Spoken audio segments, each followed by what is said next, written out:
Takatifu Mungu wetu, nakushukuru Bwana kwa sababu ya wakati huu. Asante kwa sababu ya vile ambavyo umeendelea kuwa pamoja nasi. Asante Bwana Yesu kwa kutuhifadhi mikononi mwako Bwana, kutuweka salama. Asante Jehova kwa kuwa peke yako ni Baba na unastahili sana kutukuzwa. Tukufu na heshima na dhamani vya kwako. Naomba Bwana ukazungumze nasi tena katika wakati huu, katika jina la Yesu Kristo mwana Mungu aliye hai. Amen. Haleluya. Karibu sana mtu wa thamani, mtu wa Mungu katika mapambazuko ya kizazi cha wamtafutao Bwana. Karibu sana mtu wa Mungu, na Mungu akubariki sana tunapoendelea na kipindi hiki katika mfululizo huu unaohusu maombi. Bwana Yesu asifiwe. Na tunamshukuru Mungu, tumepitia katika maeneo kadha wa kadha ambayo Bwana ametupa kuyaangalia, na tuendelee tukielekea kumaliza ujumbe huu. Bwana Yesu asifiwe. Basi tuangalie kipengele kingine leo ambacho Bwana atatupa neema kupitia. Kuna kitu ambacho nasikia kukizungumza hivi kwamba usiamue kuwa muombaji kwa sababu kuna ndugu yako, kuna rafiki yako naye amekuwa hivyo. Kwa niseme tena, usifanye jambo lolote spiritual kwa kufuata mkumbo. Sababu ni muhimu sana ujue hivi kwamba maamuzi yoyote yale lazima yawe ya dhati ya moyo ili yaweze kusustain. Yaani ili yaweze kudumu inabidi yawe ni maamuzi ya dhati ndani ya moyo wako. Bwana Yesu atusaidie sana. Kwa hiyo ni muhimu sana usije ukawa unafanya vitu kwa sababu ya kufuata watu fulani. No. Sababu gani nasema hivyo? Ukiingia kwenye kuanza kuomba kwa sababu ya kufuata ndugu yangu, kuna rafiki yangu, kuna hivi, kuna vile, kuna tatu, kuna nne, nini kitatokea? Itafika mahali utajikuta kwamba hata unapokutana na aina yoyote ile ya vikwazo katika maombi, wewe utaona hakuna haja ya kupression, hakuna haja ya kuendelea. Kwa hiyo utajikuta kwamba unaacha kuomba. Na nikuambie kitu mpendwa mtumishi wa Bwana, ni muhimu sana ukajua, yani katika vitu ambavyo vinafaa kuwa vina consistent, yani vinaendelea, vinadumu, consistency kubwa inahitajika kwenye maombi. Maombi ni kitu ambacho hakipaswi kuwa na kikomo, hakipaswi kuwa na kuchoka, hakipaswi kuwa na kukata tamaa. Let me say again that maombi hayahitaji kukata tamaa. Ni kitu ambacho kinatakiwa kwenda consistently, si kitu ambacho kinaruhusiwa kukwama kwa namna yoyote. Yani when you decide to be a prayer, unapokuwa mtu wa maombi, jitahidi sana. Consistency ni muhimu mno, yani kule kuendelea, kudumu, kusonga na kusonga na kusonga, no matter what, yani endelea mbele. Bwana Yesu asifiwe. Sasa kama utaamua kuanza kuwa muombaji kwa sababu kuna ndugu, kuna rafiki, kuna hivi, kuna vile, utajikuta unafika mbele hapo unakwama. Na nikuambie mpendwa mtumishi wa Bwana kwamba yani kwenye maombi ukishakuwa ni mtu wa kukwama, unamkaribisha adui ya kushambulia kwa nguvu, kwa sababu the way you are praying, the way unaharibu mambo yake. So kama unavyoomba ndivyo unavyoharibu mambo yake na mipango yake. Ujue utakapoacha ndivyo naye atakavyokuwa anafanyaje, anakushughulikia ili kulipiza kisasi. So ni muhimu sana, yani maombi yanahitaji muendelezo usiokoma. Jitahidi sana. Na mimi naomba nikukumbushe, ndivyo ambavyo Yesu anataka kwamba watu wote wawe ni watu wa maombi kila wakati, kwa kuendelea bila kukoma. Yesu na atusaidie mno. Yesu na atusaidie sana. So ni muhimu sana hivi kamate mpendwa mtumishi wa Bwana. Yani amua kwa dhati ya moyo wako, usifanye kwa mhemko. Maombi hayahitaji mhemko. Maombi hayahitaji mhemko. Kwa lugha nyingine, mambo ya kiroho hayahitaji mhemko, yanahitaji maamuzi ya dhati ndani ya moyo wa mtu. Zaidi sana kwenye eneo la maombi na kuomba hivi, mpendwa mtumishi wa Bwana, amua kuwa mtu wa maombi. Yani amua kuwa mtu wa maombi kabisa. Choose to be a prayer man. Choose to be a prayer woman. Yes, kuwa mwanamke wa maombi, kuwa mwanaume wa maombi, kuwa mtu wa maombi. Yesu atusaidie sana. Yesu atusaidie sana. Vijana wengi ukiwaambia habari ya maombi, walio wengi wanakwepa maeneo mengi duniani, sio Tanzania, sio kwenye kanisa lako, no, wengi duniani wanakwepa sana maombi. Kwa sababu gani? Sijajua, ni kwa sababu tu ya ile vita ambayo anaifanya. Naomba nikuambie mpendwa mtumishi wa Bwana, kama kuna kitu kimebeba usalama wa kiroho, kama kuna kitu kimebeba uhai wa kiroho, ni maombi. So jitahidi sana uwe mtu wa kuomba, kwa sababu hakuna mahali ambako unaweza kuungana na Mungu, hakuna mahali ambako unaweza kuwasiliana na Mungu. There is no other way you can come close to God except through prayer. Yes, through prayer only prayer. Yes, maombi tu ndio atakuleta karibu na Mungu. Maombi ndio yanayokusogeza karibu na Mungu zaidi. Hakuna kingine chochote kile, ila maombi yanakusogeza karibu na Mungu zaidi. Narudia tena, maombi yanakusogeza karibu na Mungu zaidi kuliko vitu vingine. Atusaidie Kristo Bwana Mwokozi, mwamba na nguvu zetu. Haleluya sana, haleluya sana, haleluya sana. Ndio, very important. Yes, Bwana Yesu atusaidie sana. Kwa hiyo ni muhimu sana, naomba tuangalie jambo hili hapa.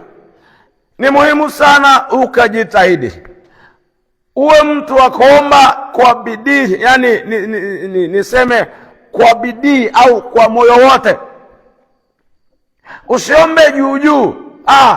Kwenye maombi, naomba haya maombi ambayo Yesu anataka watu tuwe tunayaishi ni maombi ya kuzama, maombi ya kina, maombi ambayo hayana, yani sio ya kubabaisha, sio ya kuomba. Ndio maana nilisema hivi kwamba maombi, hatuombi kwa sababu tuko na mahitaji physically, no, ni kwa sababu tunampenda Mungu. Sasa upendo wa Mungu unapaswa kuwa deep, yani unapaswa kuwa deep zaidi kuliko unavyopenda mchumba wako au mume wako au mkeo. Hapana, unapaswa kuwa deep kabisa, ndani zaidi. So upendo kwa Mungu unapaswa kuwa ndani zaidi. Kwa hiyo kwenye kumtafuta kwetu Mungu, tumtafute kwa moyo wote, tumtafute kwa bidii yote. Tusiweke aina yoyote ile ya uzembe, tusiweke aina yoyote ile ya kubabaisha. Ngoja nikuambie mpendwa mtumishi wa Bwana, nasema hivi, jitahidi sana uwe ni mtu wa kuomba, tena bidii kubwa, weka bidii. Sinirudieje uelewe, lakini nasema hivi, jitahidi sana kwenye kuomba mpendwa, kuwa mtu wa bidii. Acha kuomba tu ili mradi, no, kuwa mtu wa bidii. Omba kwa bidii kabisa, maanisha kabisa kwa bidii, kaza. Kwa lugha nyingine, kaza kabisa. Kwenye kitabu cha Mithali, tuanzie pale tukiendelea katika jina la Yesu. Sura ile ambayo unaijua vizuri kabisa na mstari ule ambao unaufahamu vizuri. Wacha tu usome 8:17. Nawapenda wale wanipendao, na wale wanitafutao kwa bidii wataniona. Sasa kwenye maombi ambayo Mungu anataka tuombe ni ya kumtafuta yeye. Sasa maombi hayahitaji kuomba ili mradi. Mpendwa, naomba ushike hiki kitu vizuri. Maombi yanahitaji bidii. Yaani usiombe tu ili mradi, no. Maombi mazuri na bora ni ya bidii, ya kumaanisha kabisa. Yaani the way unakuwa na bidii kwenye kazi yako ya kutafuta hela, ya kutafuta kipato chochote.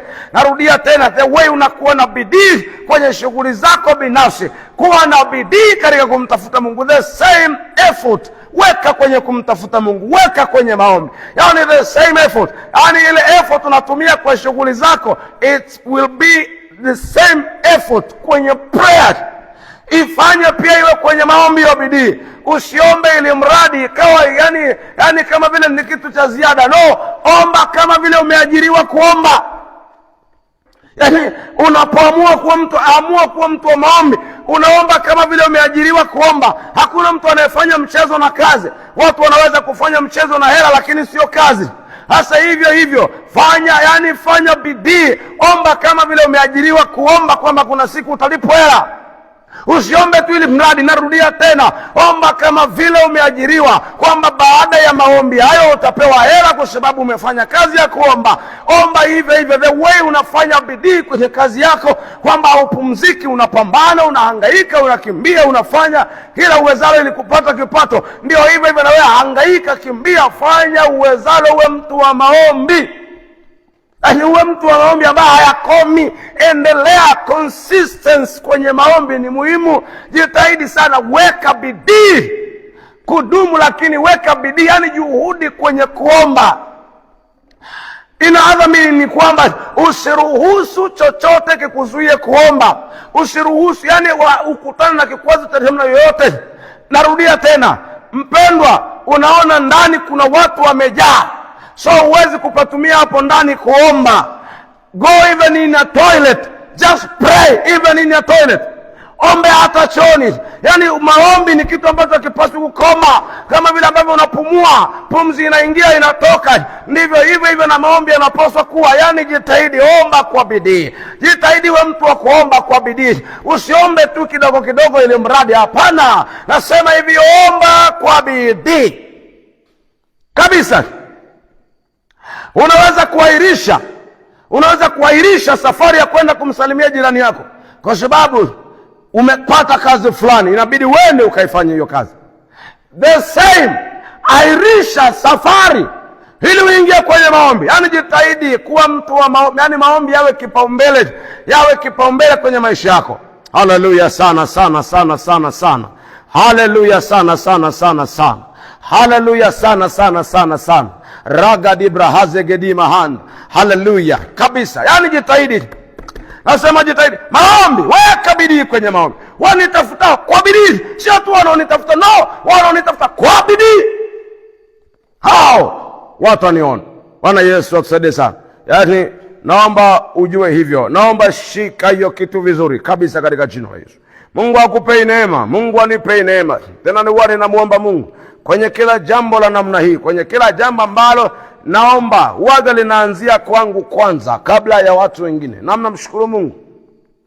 Yani whatever you see, unaposikia ninazungumza, nimepewa kuzungumza juu ya jambo fulani, nimepewa kusisitiza juu ya jambo fulani, kwanza limeshakuwa maisha yangu, kwanza ni maisha yangu. Kwa hiyo mara nyingi Mungu anaponipa neema kuzungumzia jambo, nazungumzia my own life. Yes. Yaani mara nyingi hakuna ujumbe ambao Mungu anauletaga ambao mimi sijauishi. Yes, asante sana. Ninauishi na niko kwenye kipindi cha kuuishi. Ndio ananiletea. Ndio ananiambia 1 2 3. Yaani ananiingiza kwanza kwenye ile darasa na ninaishi humo. Akishaniingiza humo ananipa kuzungumza. Haleluya. Haleluya. Yes, asante sana. Yakobo 5:16. Najua tena ni mstari unaofahamu. Ndio acha tusome tena. Ungameni dhambi zenu ninyi kwa ninyi na kuombeana mpate kuponywa. Kuomba kwake mwenye haki kwafaa sana. Kwafaa sana. Kuomba kwake mwenye haki Mungu anapenda sana, lakini anatakiwa ombe kwa bidii. Sema unaelewa?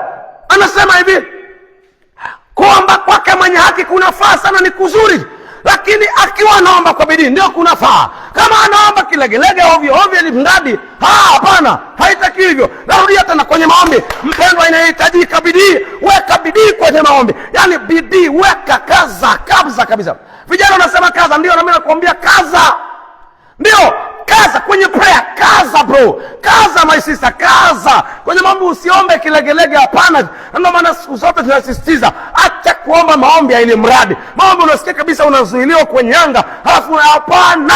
Hayo sio maombi ambayo Yesu anataka tuombe. No, anataka tuombe maombi ambayo tunafika mbele zake tunasemezana. Karaka tepe shegedi ya mahanta. Sikia, nasema hivi, ni maombi yale yakina kuzama. Unakisha umenitoboanga katika jina la Yesu. Sio unaomba ili mradi. No. Maombi yako kisha umenitoboanga. Sio unaomba umezuiliwa. Unaomba unasikia kabisa inagonga hapa na wewe unakubali. Hiyo bora uende nyumbani. Kama ni ya mkesha, nenda nyumbani ukalale. Kama ni ya kufunga, gonga dona yako na dagaa, lala. Achana hiyo biashara. Usikubali hiyo. Na mimi nakwambia hiyo ni mbinu ya adui anaifanya. anakuzuilia. Sasa usikubaliane na kuomba maombi ya namna hiyo, hapana. Kama wewe utakuwa unaona ni sawa tu nakubaliana nayo, bro, achana nayo bro. Achana nayo. Tusaidie Mwokozi Yesu. Ni muhimu sana. Anasema maombi yake mwenye haki au kuomba kwake mwenye haki kuwafaa sana, ni kuzuri mno, lakini napasa aombe kwa bidii. Si kienyeji, aombe kwa bidii.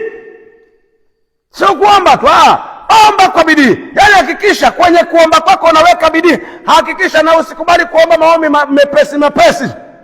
Omba maombi ya kufika mbele za Bwana. Sio unaomba maombi mepesi tu ili mradi. No. Maombi ya kidhaifu hivyo Yesu ameshayakataa. Kama kuna vile unaelewa, nasema hivi, maombi ya kidhaifu namna hiyo Yesu ameshayakataa. Maombi gani hayo? Yesu hataki hayo maombi ya kidhaifu namna hiyo. Yaani maombi ambayo mtu anaomba huku hapana.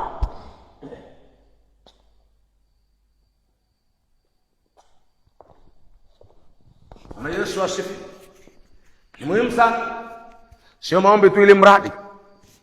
Yaani ili mradi unaomba, hapana. Yaani maombi ambayo yanatakuwa unaomba kabisa. Sio maombi mepesi tu. Maombi hapana. Hapana. Maombi ambayo unaona kabisa hata haijafika mahali haya. Usiombe hayo maombi ya hivyo. Bwana Yesu asifiwe. Na Mungu analiinua jeshi lake. Haleluya. Unastahili Bwana. Yesu analiinua jeshi lake wapendwa. Nataka niwaambie, Yesu analiinua jeshi lake kabisa katika jina la Yesu. Kwa namna ya tofauti ya ajabu mno. Yesu analiinua jeshi lake katika jina la Yesu.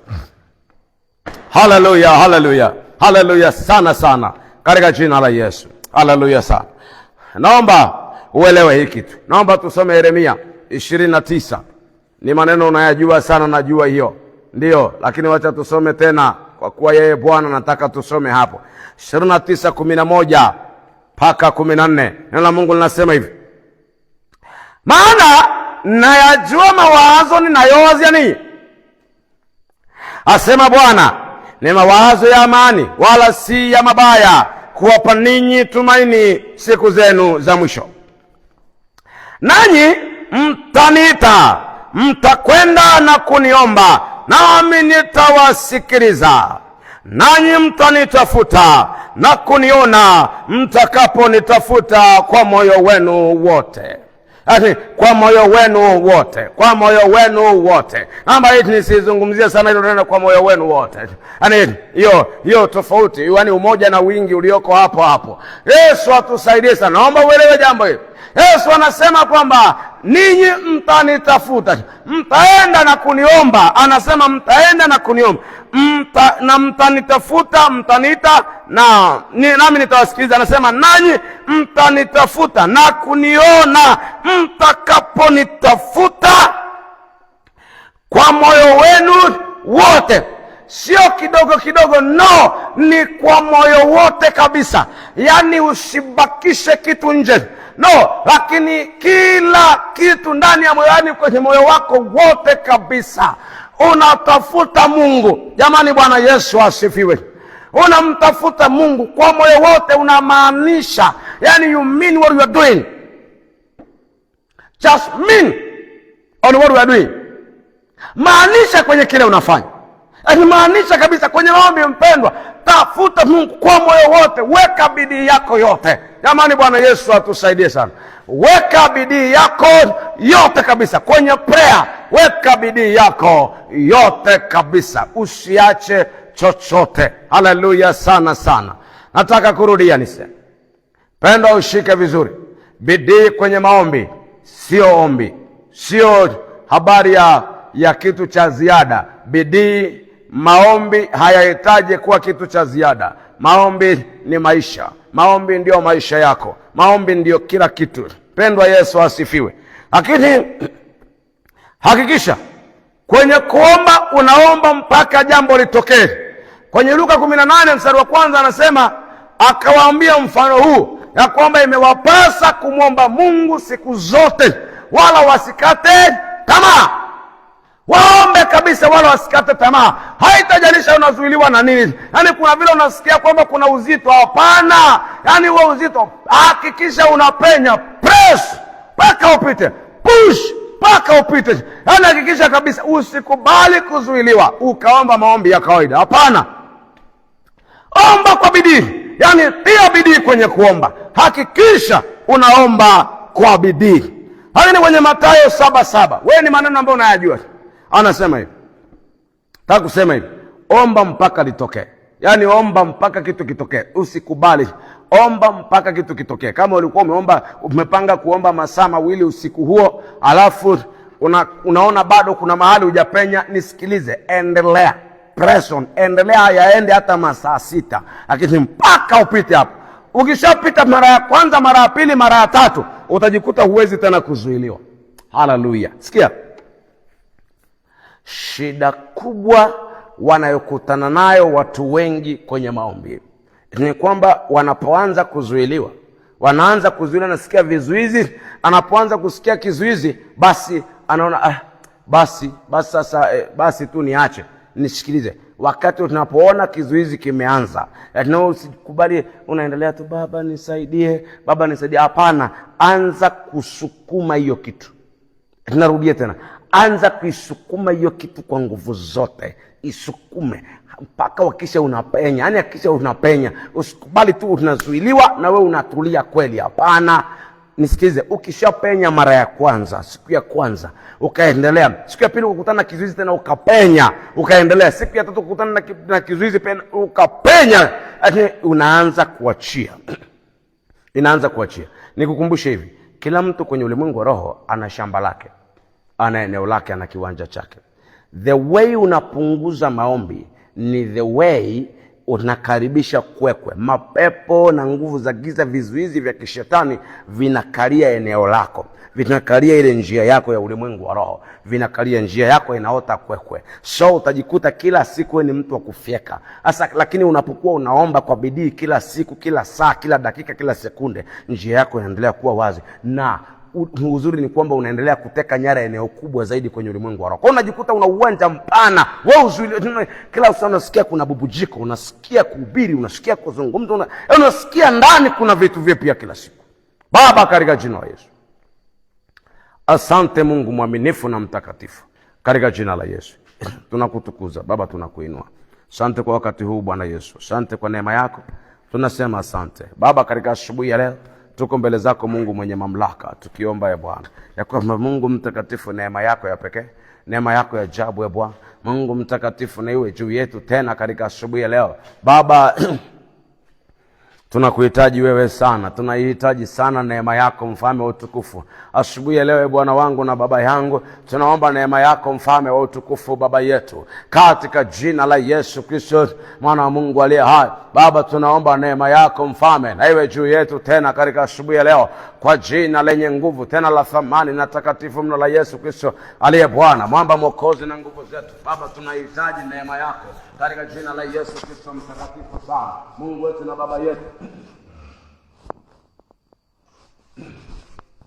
Tunaomba neema yako Mungu mwenye haki, Mungu wetu na baba yetu, katika jina la Yesu. Tunaomba neema yako Bwana na iwe juu yetu mfalme katika asubuhi ya leo. Mungu wetu na baba yetu, tunaomba neema yako Mungu wetu katika jina la Yesu. Baba, tunaomba kibali mbele zako mtakatifu Mungu wetu na baba. Baba, tunaomba Bwana ukatuwezeshe kuishi yale ambayo umekuwa ukizungumza na sisi kwa habari ya eneo la maombi. Jehova Mungu mtakatifu, Bwana Mungu mwaminifu, nimekuja mbele zako Bwana mabwana, nikikuomba Mungu mtakatifu ya kwamba Bwana ukatupe neema tena katika alfajiri ya leo, kwa jina lenye nguvu tena la thamani na takatifu mno la Yesu Kristo uliye Bwana. Mungu mtakatifu, baba yangu na Mungu wangu, kwa jina la Yesu nimekuja kwako nikikuomba Mungu mtakatifu, Jehova Bwana wangu na baba yangu, katika jina la Yesu Kristo mwana Mungu aliye hai. Bwana wangu na baba yangu, ninakuomba sana kwamba Bwana wangu, ninakuhitaji sana Mungu mtakatifu, Jehova Mungu wangu na baba yangu, katika jina la Yesu Kristo mwana wa Mungu uliye hai.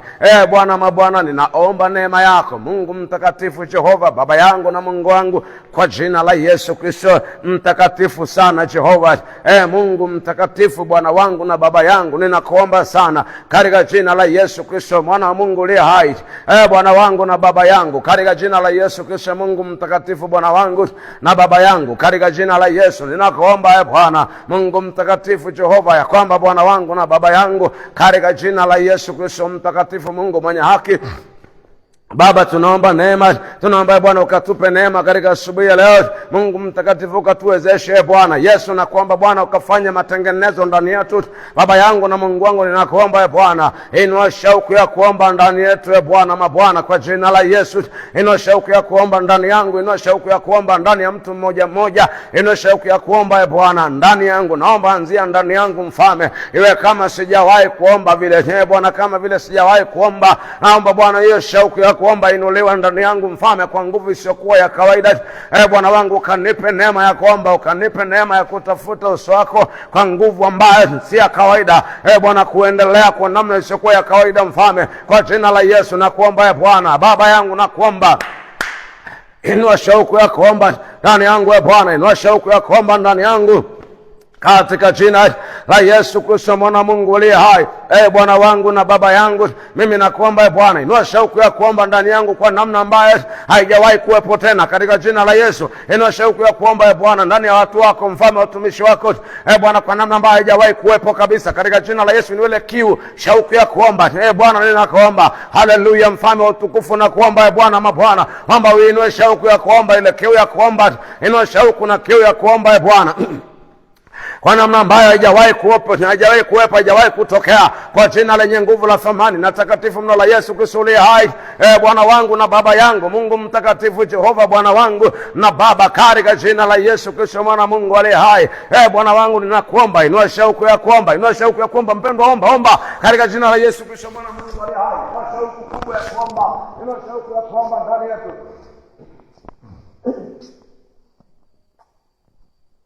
Mungu wangu na Baba yangu, ninakuomba uinue shauku ya kuomba ndani yetu Mfalme, kwa jina la Yesu Kristo mwana Mungu aliye hai. Baba, tupe kuomba Bwana, tupe kuomba kwa nguvu, tupe kuomba Bwana mabwana, kwa jina la Yesu Kristo mwana Mungu aliye hai. Baba, tupe kuomba Bwana wangu na Baba yangu, tupe kuomba katika jina la Yesu Kristo Mwana wa Mungu uliye hai. Baba, ninakuomba utupe kuomba, tupe kabisa kuomba. Bwana wangu, nakuomba inwele shauku ya kuomba ndani yetu, katika jina lenye nguvu la thamani na takatifu mno la Yesu Kristo uliye Bwana. Baba yangu na Mungu wangu, nakuomba sana Mungu mtakatifu Jehova. Bwana wangu na Baba yangu, ninakuomba uinue shauku ya kuomba ndani yetu. Ile kiu ya kuomba iinuliwe ndani yetu Mfalme wa utukufu. Bwana wangu, na kuomba uinue ile shauku ya kuomba ndani yetu kwa jina la Yesu. Baba, utupe kuomba tukiutafuta uso wako, utupe kuomba Bwana tukiutafuta uso wako kwa jina la Yesu. Mimi nakuomba Mungu mwaminifu, Mungu mtakatifu Jehova, Bwana wangu Baba, ninakuomba uinue shauku ya kuomba ndani yetu katika jina la Yesu Kristo mwana wa Mungu uliye hai. Baba yangu na Mungu wangu, nakuomba uinue ile shauku ya kuomba ndani yetu kwa jina lenye nguvu tena la thamani na takatifu mno la Yesu Kristo uliye Bwana. Yesu, tunakuomba Bwana, inua shauku ya kuomba ndani yetu kwa jina la Yesu Kristo mtakatifu sana, na kuomba Bwana wangu na Baba yangu, na kuomba Bwana inua shauku ya kuomba ndani yetu, inue kiu ya kuomba ndani yetu, inue shauku ya kuomba ndani yetu, inue shauku ya kuomba Bwana. Bwana wangu, na kuomba inue shauku ya kuomba, weka shauku ya kuomba ndani ya wachungaji, weka shauku ya kuomba ndani ya viongozi wa kanisa Bwana wangu katika maeneo mbalimbali. Naomba Bwana, weka shauku ya kuomba ndani ya watu wako, inua shauku ya kuomba ndani ya vijana waombe East Africa nzima, vijana waombe Afrika nzima. Bwana wangu, na kuomba inua shauku ya kuomba ndani ya kila mmoja Bwana, kwa jina la Yesu Kristo mwana Mungu aliye hai. Baba, ninakuomba inua shauku ya kuomba Bwana wangu, na kusihi inua Bwana, mimina ile neema ya kuomba, ile roho ya neema, na kuomba kwa jina la Yesu Kristo mwana Mungu aliye hai. Baba yangu na Mungu wangu, nakuomba Bwana, imimine ile shauku ya kuomba ndani yetu Bwana, ile shauku ya kuomba inuke ndani yetu Mfalme, katika jina la Yesu Kristo mwana Mungu aliye hai. Kama vile ambavyo watu wanasikia kiu juu ya mambo fulani fulani Bwana, hivyo Mfalme, tusikie kiu ya kuomba Bwana, tusikie kiu ya kuomba. Yaani kwamba kuna mahali hatujaomba, kuna mahali tunapungukiwa, kuna kitu naona ndani yetu hakijafanyika, tunasikia ile kiu katika jina la Yesu. Baba yangu, nakuomba inua ile shauku ya kuomba, inua ile kiu ya maombi, inua kiu ya maombi ndani yetu, inua shauku ya maombi ndani yetu, katika jina la Yesu Kristo mwana Mungu aliye hai. Bwana wangu na Baba yangu, ninakuomba inue shauku ya kuomba ndani yetu Baba, ukatupe kuomba tukiutafuta uso wako kwa jina la Yesu Kristo mwana Mungu aliye hai. Bwana wangu, ninakuomba mimina ile neema ya kuomba ndani yetu katika jina la Yesu Kristo mtakatifu sana. Bwana Baba, ninaomba neema yako Fama, inue shauku ya kuomba ndani yetu, inue shauku ya kuomba ndani yetu katika jina la Yesu Kristo mtakatifu sana. Bwana mabwana, Mungu mwaminifu, Mungu mtakatifu Jehova, na kuomba inue shauku ya kuomba ndani yetu, inue shauku ya kuomba ndani ya viongozi, inue shauku ya kuomba ndani ya wanaoongozwa, inue shauku ya kuomba Bwana. Hiyo kiu ya maombi inuke ndani yetu, kiu ya maombi inuke ndani yetu, kiu na nguvu ya kuomba. Bwana wangu, ninakuomba tia nguvu ya kuomba ndani yetu, tia nguvu ya kuomba ndani yetu kwa jina la Yesu aliye hai. Bwana wangu na Baba yangu, naomba Bwana ukamimine shauku ya kuomba ndani yetu, shauku ya maombi inuliwe ndani yetu Bwana. Utupe kuomba kwa nguvu ya Bwana katika jina la Yesu Kristo mwana Mungu aliye hai. Wako wagonjwa Bwana katika maeneo mbalimbali, nakuomba Bwana wangu ukawaguse mahali walipo katika jina la Yesu Kristo. Bwana wangu nakuomba Baba juu ya kila mtu nasikia kuomba juu ya hili Yesu, ninakuomba inua shauku ya maombi ndani ya watu wako, inua shauku ya maombi ndani ya watu wako kama ulivyosema katika siku za mwisho ambao utamimina roho ya neema. Na kuomba naomba Bwana wangu inua shauku ya maombi katika jina la Yesu Kristo mwana Mungu aliye hai. Bwana mabwana, Mungu mwaminifu, Mungu mtakatifu Jehova, ninakuomba inua shauku ya kuomba Bwana ndani yetu Mfalme. Na kuomba inua shauku ya kuomba, inua shauku ya maombi ndani yetu Bwana, ile kiu ya maombi, tusikie kiu ya kuomba, tusikie kiu ya kuomba, tusikie kiu ya kutafuta uso wako, tusikie kiu ya kuomba kwa jina la Yesu aliye hai. Roho Bwana nakuomba pita katikati ya watu wako, pita katikati ya watu wako, inua shauku ya kuomba. Wakatiwe nguvu ya kuomba, atilia nguvu ya kuomba ndani ya watu wako, atilia nguvu ya kuomba ndani ya watu wako, atilia nguvu ya kuomba ndani ya watu wako, atilia nguvu ya kuomba ndani ya watu wako kwa jina la Yesu aliye hai. Atilia nguvu ya kuomba ndani ya watu wako Bwana, ukatupe kutafuta uso wako kwa nguvu zote, kwa nguvu zote rakati ya mahanta. Yesu ninakuomba Bwana, shauku ya kuomba, shauku ya kuomba, shauku ya kuomba, shauku ya kuomba rakadianda. Yesu nakuomba Bwana wangu ina shauku ya kuomba hariakabashegedia mahantu. Yesu nakuomba Bwana ina shauku ya kuomba yakarabashegedia mandu. Yesu nakuomba ina shauku ya kuomba. Haleluya Bwana wangu, ina shauku ya kuomba ndani ya kila mtu Bwana, ndani ya kila mtu Mfalme kwa jina la Yesu Kristo. Bwana kuomba maaskofu wape kuomba, wape maaskofu kuomba, wape Bwana maaskofu kuomba katika jina la Yesu. Naomba wape maaskofu kuomba Bwana wangu, na kuomba Baba yangu ukawape wachungaji kuomba Bwana wangu, na kuomba sana wape wazee wa kanisa kuomba, wape mashemasi kuomba, wape watu mbalimbali kuomba kwa jina la Yesu. Bwana wangu na kuomba inue shauku ya maombi, inue shauku ya maombi katika jina la Yesu Kristo mtakatifu, Mungu mwenye haki. Bwana wangu na Baba yangu ninakuomba Mungu mtakatifu, inue shauku ya kuomba, inue shauku ya kuomba ndani ya watu wako katika jina la Yesu Kristo Bwana Mungu aliye hai. Yesu ninakuomba inue shauku ya maombi ndani ya watoto wako, inue shauku ya maombi ndani ya watoto wako, inue shauku ya maombi ndani ya watoto wako kwa jina la Yesu aliye hai. Roho Bwana nakuomba inue shauku ya kuomba ndani ya watoto wako, inue shauku ya kuomba ndani yangu.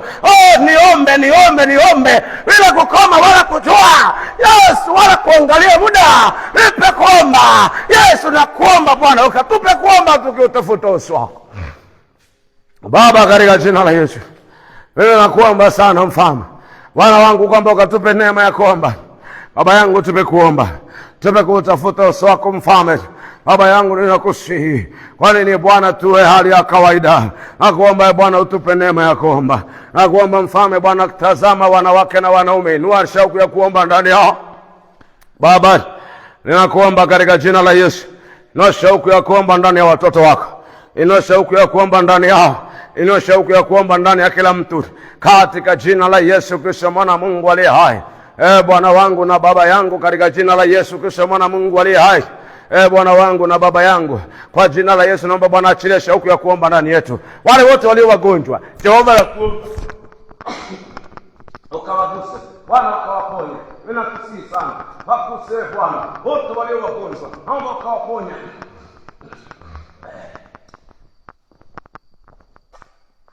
Nakuomba Bwana, yeyote aliye mgonjwa naomba ukamguse. Baba, ninakuomba ukamponye katika jina la Yesu Kristo mwana Mungu aliye hai.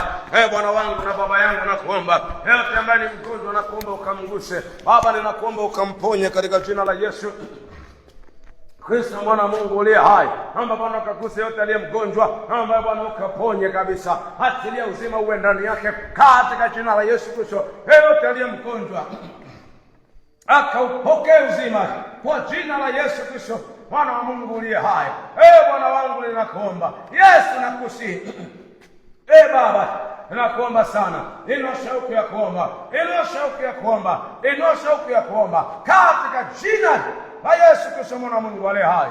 Bwana wangu ninakuomba sana, inua shauku ya maombi ndani ya watu wako, ponya walio wagonjwa. Yesu nakuomba ukawainue, naomba Bwana ukawatoe kwenye kitanda cha ugonjwa kwa jina la Yesu Kristo. Baba ninakusihi kwamba Bwana wangu ukaguse watu wako. Yesu nakuomba Bwana, wale wote na changamoto ya kiuchumi watetee na kuwapigania katika jina la Yesu Kristo mwana Mungu aliye hai. Amen. Mungu akubariki sana. Uwe na wakati mzuri. Tunani wakati mwingine. Amen. Hallelujah.